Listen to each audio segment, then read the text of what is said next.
Austro-Hungarian empire के Prince अपनी बीवी के साथ बोस्निया के विजिट पर थे। वो अपनी गाड़ी में रोड से गुजरते गुजरते लोगों को हाथ हिलाते जा रहे थे कि एक मकाम पर उनके ड्राइवर ने गाड़ी को गलत गली में मोड़ दिया। हालांकि यह टर्न गलती से लिया गया था, लेकिन उसको मालूम था कि सिर्फ गलत गली में आने का अंजाम दुनिया को वर्ल्ड वॉर 1 की सूरत में देखना पड़ेगा, जिसमें 4 करोड़ लोगों की मौत और अरबों डॉलर्स का नुकसान हुआ। दोस्तों, वर्ल्ड वॉर 1 से पहले यानी 1900 के शुरुआती सालों में दुनिया का नक्शा आज से बहुत डिफरेंट था। रशिया एम्पायर, ओटोमन एम्पायर और ऑस्ट्रो-हंगेरियन एम्पायर जैसी बड़ी रियासतें मौजूद थी। यहाँ सबसे इम्पोर्टेंट कंट्री थी बोस्निया और हर्जेगोविना, जहाँ से इस सारे मसले की शुरुआत होती है। बोस्निया पर ऑस्ट्रो-हंगेरियन एम्पायर ने 1908 में कब्जा करके उसके सारे मामलात को कंट्रोल करना शुरू कर दिया। बोस्निया में ज्यादातर स्लेविक लोग रहा करते थे, जबकि बोस्निया के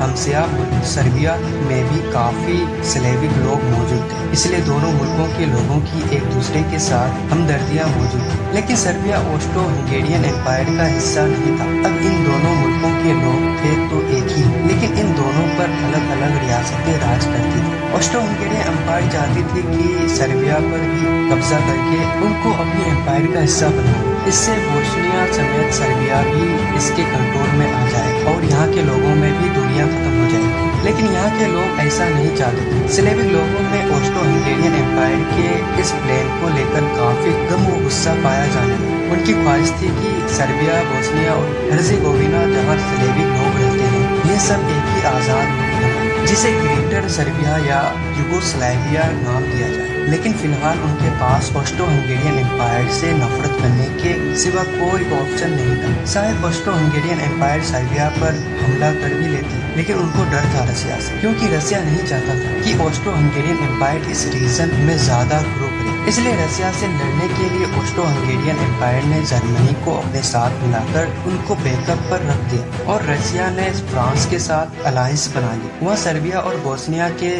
नेशनलिस्ट ने आहिस्ता आहिस्ता अपनी आजादी के लिए ऑर्गेनाइजेशन बनाना शुरू कर दी। पहले तो इन ऑर्गेनाइजेशन का मकसद सिर्फ और सिर्फ ऑस्ट्रो-हंगेरियन एम्पायर के खिलाफ प्रोटेस्ट करना था, लेकिन वक्त के साथ साथ यह मिलिटेंट ऑर्गेनाइजेशन में तब्दील होकर खूनरेजी पर उतर आए। इसमें एक और वजूद में आए जिसे ब्लैक हैंड का नाम दिया। इस तंजीम का नारा था कि वह ग्रेटर सर्बिया या यूगोस्लाविया बनाकर ही दम लेंगे। अपने मकसद को पूरा करने के लिए तंजीम यह ऑर्गेनाइजेशन किसी भी जान लेने को भी तैयार थी। इसी बीच एक 19 साल का लड़का गेब्रिलो प्रिंसिप भी था, जो हमेशा से आजाद मुल्क यूगोस्लाविया का ख्वाब देखा करता था। उसने भी ब्लैक हैंड ऑर्गेनाइजेशन को ज्वाइन कर लिया। अब वे लोग दिन रात काम करने लगे कि किस तरह ऑस्ट्रो-हंगेरियन एम्पायर से बदला लिया जाए और उससे जान छुड़ाई जाए। उन्होंने कई बार ऑस्ट्रो-हंगेरियन एम्पायर के ऑफिशियल्स पर हमले भी किए, लेकिन उनको किसी भी तरह एम्पायर से छुटकारा नहीं मिल रहा था। 1914 में इसी बीच उनको खबर मिली कि ऑस्ट्रो-हंगेरियन एम्पायर का Prince arch Duke Bosnia visit करने वाला है। ऑस्ट्रियन एम्पायर का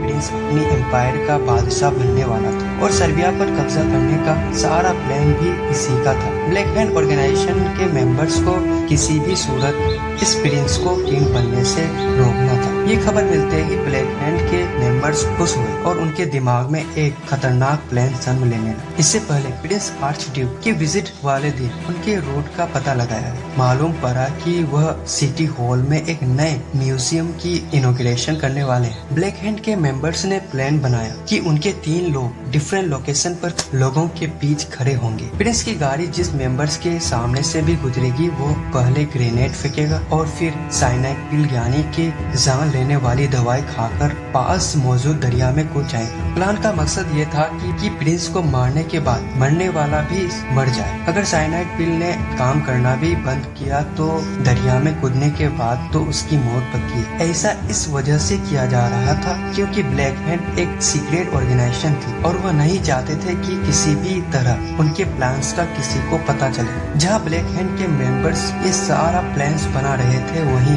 गैब्रिएलो प्रिंसिप जिसने बचपन से ही आजादी का जुनून सवार था, वह प्रिंस को मारने के लिए अपना अलग प्लान बना रहा था। 28 जून 1914 ये वह दिन था जब इस प्लान को एग्जीक्यूट करना था। लेकिन प्लान बनाना हमेशा आसान होता है और उस पर अमल करना बहुत मुश्किल। ब्लैक हैंड के द्वारा भेजे गए लोगों को ऐसा काम का पहले कोई तजुर्बा नहीं था। जब प्रिंस उनकी वाइफ का गाड़ी लोगों के बीच से गुजरा तो पहले नंबर वाला आदमी डर के मारे ग्रेनेड फेंक ही ना सका। जब गाड़ी दूसरे नंबर वाले आदमी के सामने से गुजरी तो वह भी कांपने लगा और जितनी देर वो सोच रहा था उतनी देर में गाड़ी गुजर गई। अब सारी जिम्मेदारी तीसरे आदमी पर थी। उसके सामने से जब प्रिंस की गाड़ी गुजरी तो उसने जल्दी से बॉम्ब फेंक दिया, लेकिन उसका निशाना ठीक नहीं था। ग्रेनेड प्रिंस की गाड़ी के बजाय पिछली गाड़ी से भी कुछ दूर जाकर गिरा, जिसमें क्राउड में मौजूद 20 लोग जख्मी हुए, जबकि प्रिंस समेत किसी की भी जान नहीं गई। ये काम करते ही उसने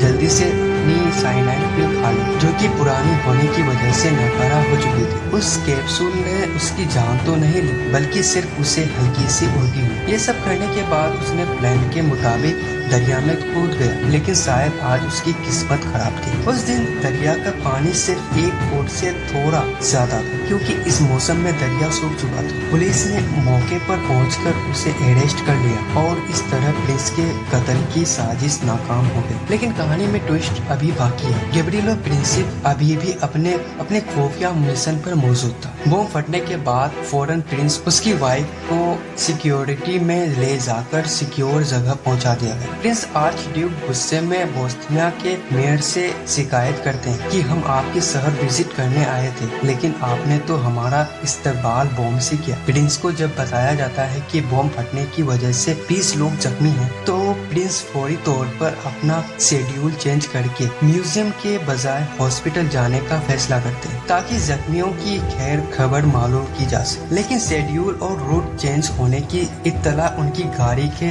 ड्राइवर को नहीं दी जाती। प्रिंस दोबारा आकर अपनी गाड़ी में अपनी वाइफ के साथ बैठ जाते हैं और हॉस्पिटल की तरफ रवाना हो जाते हैं। दूसरी तरफ गैब्रिएलो प्रिंस म्यूजियम जाने वाले रोड पर खड़ा प्रिंस पर हमला करने का वेट कर रहा था। इतने में प्रिंस की गाड़ी म्यूजियम जाने के लिए टर्न करती है। ड्राइवर, जिसको मालूम नहीं था कि प्रिंस को हॉस्पिटल जाना है, वह गाड़ी को म्यूजियम की तरफ मोड़ता है, उसी मोड़ पर जहां गैब्रिएलो प्रिंस खड़ा है। फौरी तौर पर उस स्टाफ ड्राइवर को शेड्यूल के बारे में बताता है और गाड़ी को टर्न करके हॉस्पिटल जाने को कहता है। रिवर्स करते हुए गाड़ी की रफ्तार काफी स्लो हो जाती है। गैब्रिएलो प्रिंसिप के लिए इससे अच्छा मौका नहीं था। वह अपनी पिस्टल निकालता है और गाड़ी पर फायर कर देता है। प्रिंस आर्चड्यूक और उसकी वाइफ मौके पर ही मारे जाते हैं। जब प्रिंस की मौत की खबर ऑस्ट्रो हंगेरियन एम्पायर के बादशाह तक पहुंचती है तो वह गुस्से में आकर सर्बिया पर हमला कर देता है। दूसरी तरफ रशिया, जो पहले से ही सर्बिया को सपोर्ट कर रहा था, उसने समझा कि शायद ऑस्ट्रो हंगेरियन एम्पायर सर्बिया पर कब्जा करना चाहता है। वह सर्बिया के बिहाफ पर और ऑस्ट्रो हंगेरियन एम्पायर के खिलाफ खड़ा हो जाता है। उधर जर्मनी एम्पायर ने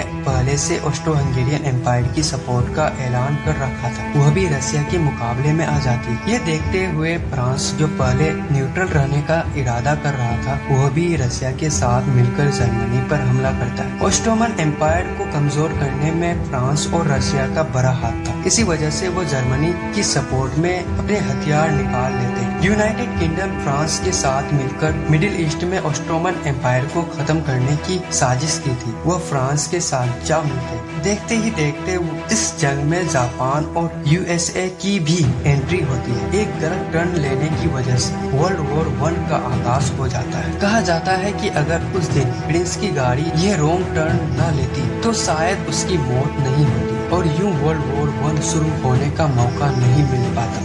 सिर्फ एक जान जाने की वजह से वर्ल्ड वॉर 1 में 4 करोड़ लोग मारे गए। और जंग की वजह से जो मिलिट्री एक मुल्क से दूसरे मुल्क ट्रांसफर हुए, उनकी वजह से जानलेवा स्पेनिश फ्लू भी पूरी दुनिया में फैल गया। 5 करोड़ से ज्यादा जानलेवा। इस सब के अलावा जो पूरी दुनिया को इकोनॉमिक इश्यूज का सामना करना पड़ा और जो फाइनेंशियल लॉस हुआ, उसका अंदाजा लगाना भी काफी मुश्किल है।